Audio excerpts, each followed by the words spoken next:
All right, let's see how this garden's doing.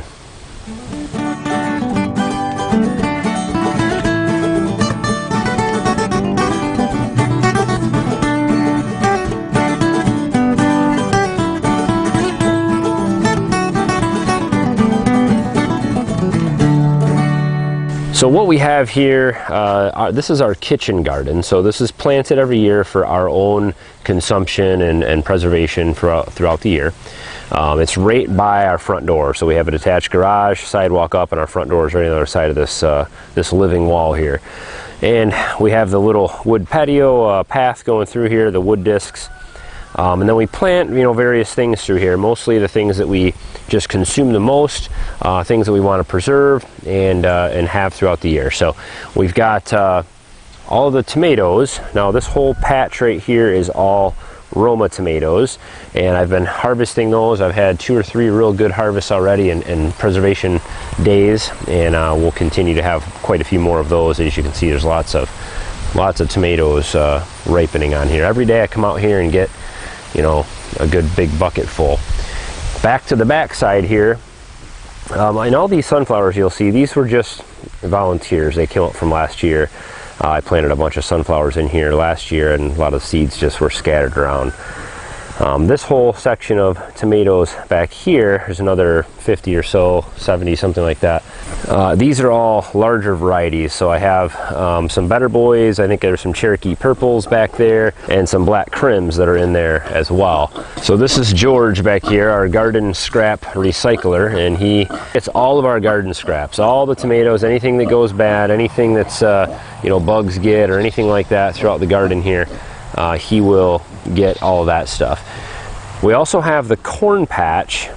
This corn patch, there's a couple thousand corn plants in here, and this was going to be for sweet corn sales. However, this being the first year on this patch, and also I'm dealing with some light issues and a few other things, it didn't grow as quickly as I had wanted it to, and you can see a lot of it's kind of short. We're still going to get a lot of sweet corn out of here, but my plan is probably not to sell it, is probably to harvest this and preserve it all for ourselves.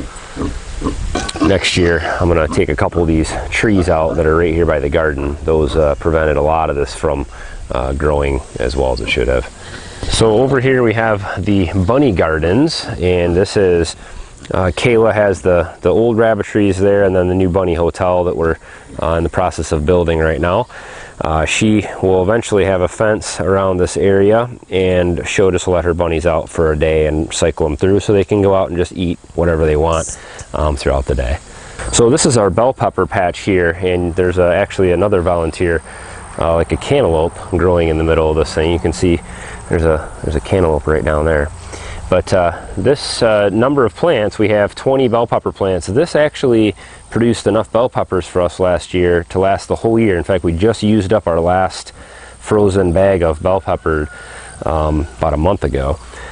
But our ducks came through and decimated this patch also, so we're not going to get a whole lot of bell peppers, but I'm going to try to plant all these, move all these inside, and these will overwinter. So I'm going to try to get these plants through the winter and plant them again next year, so we have a huge harvest, and we can keep doing that for a couple years with these bell peppers. These things will grow over winter very well. So here we have the living wall. This is built on the Invisible Trellis, so it's all fishing line through here. This was the Invisible Trellis XL. We had a smaller one at the old house. This is the new one. So a lot of these plants are, getting to the end of their life cycle now. It's August and they're dying off, but we had 3 plants planted in here. We have these pole beans, which you can see just went absolutely crazy. They're hanging all over the place. I just harvested all of those and froze them the other day.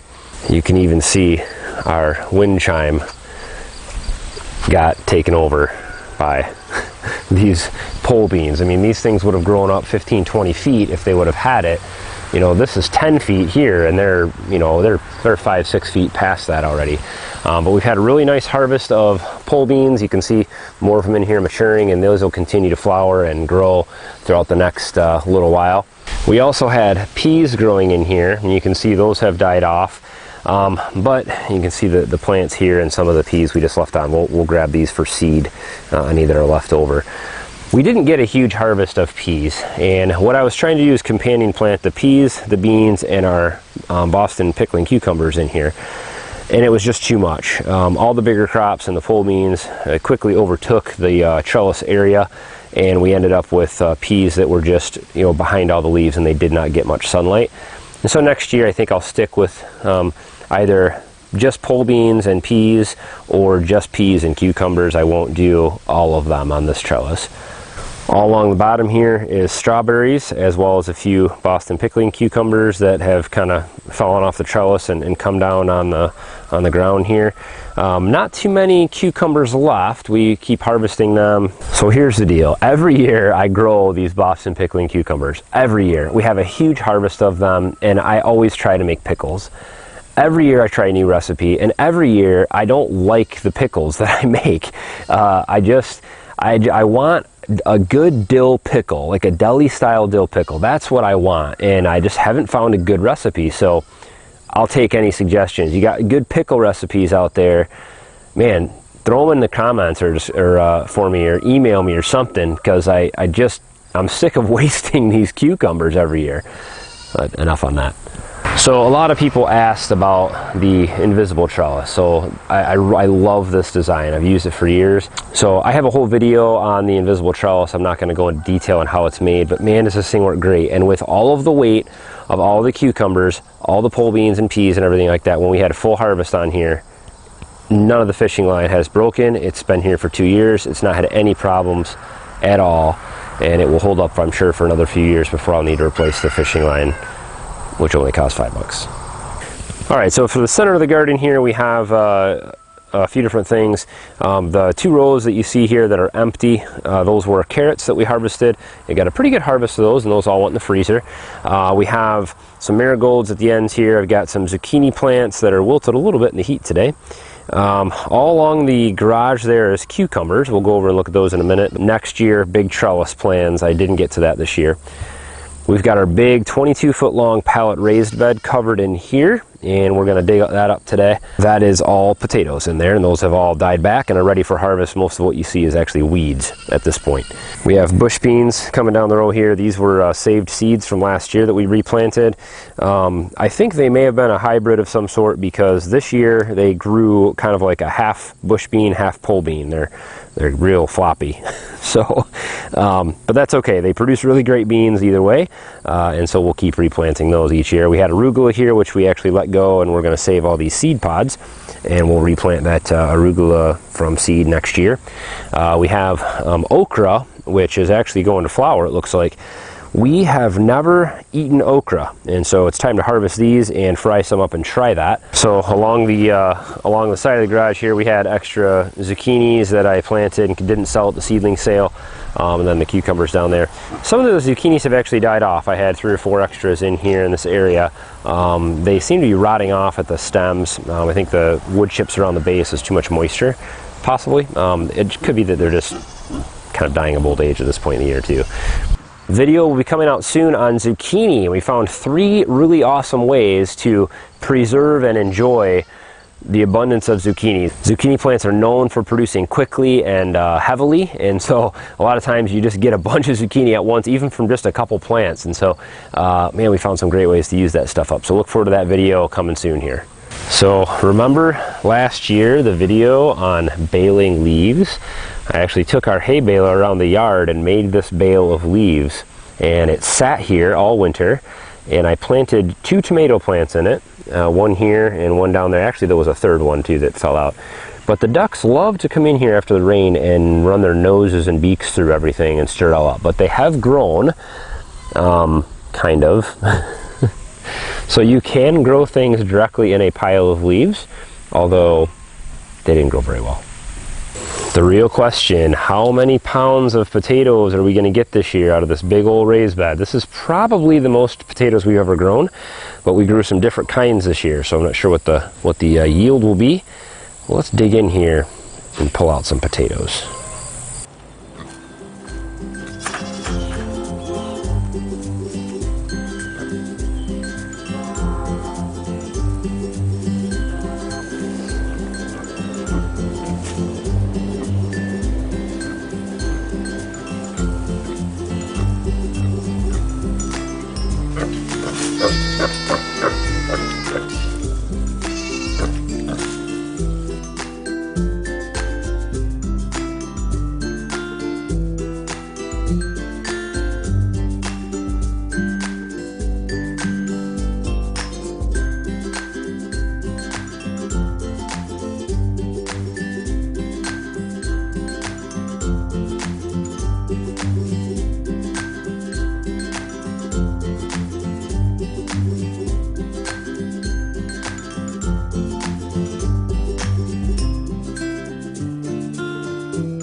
Gardening season is kind of starting to come to a close here, and it's always an exciting time to get our potatoes harvested. We can't remember what kind of potatoes these were that we planted, but they grew really weird. This is where we normally plant Yukons, but these ones, I don't know what they were. They turned out real weird, but some of them are a good size. There'll be some good potatoes. A lot of them were real small. The purple ones that we planted, these are pretty cool because they're actually purple on the inside. So they taste like a regular potato, but they're purple. They're really deep purple too, so they're kind of neat. So we may plant these again next year. We'll try to save a few for seed potatoes. We got these at Family Farm and Home, I think, is where we got these ones from. And the other ones too that I don't know what kind they are. So we will be doing some fall gardening here. We're going to be planting some kind of quick grow 30 to 45 day, maybe even 60-day crops. We'll be replanting the raised beds here as well as some of the traditional garden space that we have. And that's kind of what's coming up for the fall. But the garden is kind of coming to a close. We're going to be wood chipping areas to get them ready for winter. The idea is you really want to keep the ground covered, you know, throughout the winter time. And so we're going to be doing that here as well, trying to cover as much of the ground as possible, maybe some straw and other things. But sweet corn harvest and preserving coming up.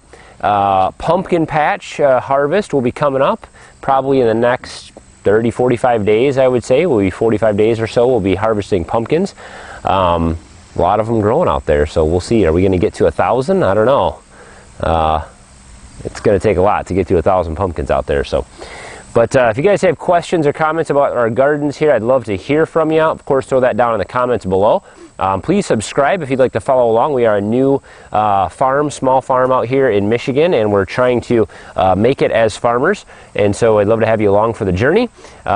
Thumbs up on the video, guys, as always, makes a huge difference for all of our videos. So always remember to do that for us if you can. And as always, guys, thanks for watching. Have a good one.